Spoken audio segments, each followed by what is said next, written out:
From our Toronto studios, this is the Muslim News on Muslim Network TV. Assalamu alaikum, I'm Aishah Ashraf. Iran launches missiles at a U.S. base in Qatar. No casualties reported as Qatar intercepts the attack. This and more coming up in today's show. President Donald Trump described American strikes carried out early Sunday on 3 key Iranian nuclear facilities as hard and accurate, praising the military's precision. The U.S. dropped 6 bunker buster bombs on the Fordow facility, along with dozens of cruise missile strikes on Natanz and Isfahan facilities. Joint Chiefs Chairman Air Force General Dan Kane said more than 125 American aircraft participated in the mission. He confirmed that initial battle damage assessments showed all 3 sites sustained extremely severe damage. A U.S. official told the New York Times that 6 American warplanes dropped a dozen 30,000-pound bunker buster bombs on Fordow. While the facility was not destroyed, another senior U.S. official claimed the strike severely damaged the underground complex. Vice President J.D. Vance claimed the operation destroyed Iran's nuclear program. In related news, President Donald Trump publicly mulled the potential overthrow of the Iranian government on Sunday. This was just hours after he authorized a series of strikes on 3 of Iran's nuclear facilities that escalated ongoing regional hostilities. It's not politically correct to use the term regime change, he said on social media. But if the current Iranian regime is unable to make Iran great again, why wouldn't there be a regime change? MIGA. Trump was using a modified form of his Make America Great Again slogan to refer to Iran. Hostilities broke out June 13th when Israel launched airstrikes on several sites across Iran, including military and nuclear facilities. This prompted Tehran to launch retaliatory strikes. Since then, Iran's health ministry says at least 430 people have been killed and more than 3,500 wounded in the Israeli assault. Israeli authorities say at least 25 people have been killed and hundreds injured as a result of Iran's retaliatory attacks. Iran launched a barrage of missiles at the U.S. military's Al Udeid Airbase in Qatar on Monday. The strikes, announced by Iranian state television Press TV, marked the start of what Iranian officials are calling Operation Bashair al-Fath, or Glad Tidings of Victory. According to Iran's Supreme National Security Council, the number of missiles launched was equal to the number of bombs the U.S. used in its attack on our nuclear facilities. Qatar's Ministry of Defense said its air defenses intercepted the missile attack, targeting the U.S.'s Al Udeid Air Base, and no casualties were reported. A major escalation unfolded early Sunday as Iran launched a large-scale missile barrage targeting multiple locations across Israel following a U.S. strike on its nuclear facilities. According to the daily Israel Hayom, Iran launched at least 40 missiles in a heavy barrage that hit targets in Haifa, Tel Aviv, and multiple other locations across Israel's coastal and central regions. Demonstrators gathered at Times Square in New York City on Sunday to protest war, calling for peace and an end to global conflicts. The rally drew a diverse crowd voicing opposition to Israel's ongoing genocide in Gaza and bombings in Iran. President Donald Trump said early Sunday his forces bombed 3 Iranian nuclear sites. The attacks came as the latest escalation in a U.S.-backed Israeli military assault on Iran since June 13, prompting Tehran to launch retaliatory attacks on Israel. In Gaza, Israel has killed over 64,000 Palestinians since it began its genocide in the region in October 2023. Last November, the International Criminal Court issued arrest warrants for Israeli Prime Minister Benjamin Netanyahu and his former Defense Minister Yoav Gallant for war crimes and crimes against humanity in Gaza.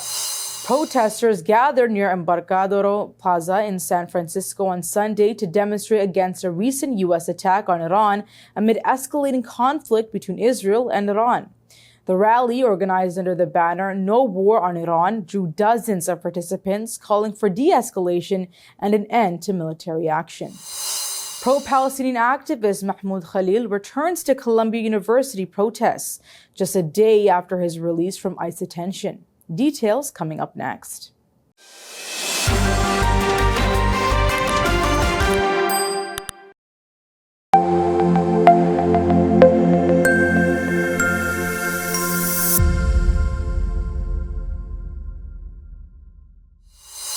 Pro-Palestinian activist Mahmoud Khalil returned to the area outside Columbia University on Sunday. This was a day after being released from U.S. Immigration and Customs Enforcement detention. Khalil marched alongside pro-Palestinian supporters, joining renewed calls for justice, freedom of expression, and support for Palestine on campus. Republicans are proposing changes that could result in some children and families losing access to health care, food benefits, and financial assistance. While the bill would be a boon to wealthy Americans, it would scale back resources for the nation's poorest households, the nonpartisan Congressional Budget Office warned in a recent letter to lawmakers. To pay for an extension of the 2017 Trump tax cuts, Republicans in the House and Senate want to change or reduce key social safety net programs. These provide health care, food benefits, and financial assistance for millions of children. More than 37 million children are enrolled in either Medicaid or the Children's Health Insurance Program, or CHIP. It provides affordable health insurance to pregnant mothers and children who live just above Medicaid's poverty threshold. Combined, Medicaid and CHIP protect nearly half of all children in the United States, beginning with prenatal care, covering more than 40% of U.S. births and nearly half of all rural births. The Maryland Office of the Council on American Islamic Relations has called for the immediate release of body cam video following a police-involved shooting of a well-known Baltimore Arabber, Bilal Abdullah Jr. Arabbers are street vendors in the city selling fruits and vegetables from horse-drawn carts. Police first said Abdullah fired at them during an incident on June 17th. However, according to local media outlet WMAR, in a report released by the Maryland Office of the Attorney General based on its preliminary investigation, the language used to describe the first gunshot was softened and made more vague. Along with the public release of the body cam video, the civil rights group is calling for a transparent, independent investigation by an impartial body into the circumstances that led to Abdullah's death. It says this will restore trust between law enforcement authorities and the communities they serve. Israeli forces killed at least 31 Palestinians and wounded dozens of others in Gaza, medics said Sunday. A medical source said 5 Palestinians died and several were wounded in an Israeli drone strike on a tent sheltering displaced civilians in Al-Mawasi in the southern city of Khan Yunis. Witnesses said Israeli artillery shelling also set Palestinian properties ablaze in the Qazan Abu Rashwan area of the city. Palestinian medics retrieved the bodies of 6 people in Abbasin al-Kabira in Khan Yunis after Israeli strikes. A Palestinian woman was also killed by Israeli fire in the same area. 6 people seeking to reach food also were killed and dozens were injured by Israeli gunfire near an aid distribution point in Rafah in southern Gaza, medics said. Separately, Israeli gunfire killed 5 Palestinians and wounded more than 15 others as they waited for humanitarian aid in the Al-Sudaniya area in the far north of Gaza. A medical source said 2 people were killed and others injured in the Nuseirat refugee camp in central Gaza. 2 Palestinians were killed, including a child, after an Israeli drone struck their home in Nuseirat. Another Palestinian was killed by army fire targeting a home in the Burej refugee camp in central Gaza, the source added. In northern Gaza, 3 Palestinians were killed, including a child, in separate Israeli strikes in Gaza City, according to a medical source. Despite international calls for a ceasefire, Israel's offensive continues, with more than 64,000 Palestinians killed since it began its genocide in October 2023. Israel faces war crimes charges at the International Criminal Court and a genocide case at the International Court of Justice. The Indus Water Treaty will never be restored, with Pakistan, India's Home Minister Amit Shah said. International treaties can't be annulled unilaterally, but we had the right to put it in abeyance, which we have done, Shah told the Times of India. He added that the treaty was for the peace and progress of the 2 countries, but once that has been violated, there is nothing left to protect. Following the Pahalgam attack in Indian-administered Kashmir on April 22nd, India unilaterally suspended the Indus Waters Treaty. That is a 1960 World Bank brokered agreement governing the use of rivers that flow between the 2 arch-rival neighbors. Shah said India will use water that he claimed rightfully belongs to India, adding that India will take the water that was flowing to Pakistan by constructing a canal in Rajasthan. Pakistan's Foreign Ministry spokesperson Shafqat Ali Khan said Shah's statement reflects a brazen disregard for the sanctity of international agreements. Khan said the treaty is not a political arrangement, but an international treaty with no provision for unilateral action. He added that India suspending the treaty constitutes a clear violation of international law. A robotic prostatectomy surgery was performed remotely from Florida on a patient in Angola as part of an FDA-approved clinical trial.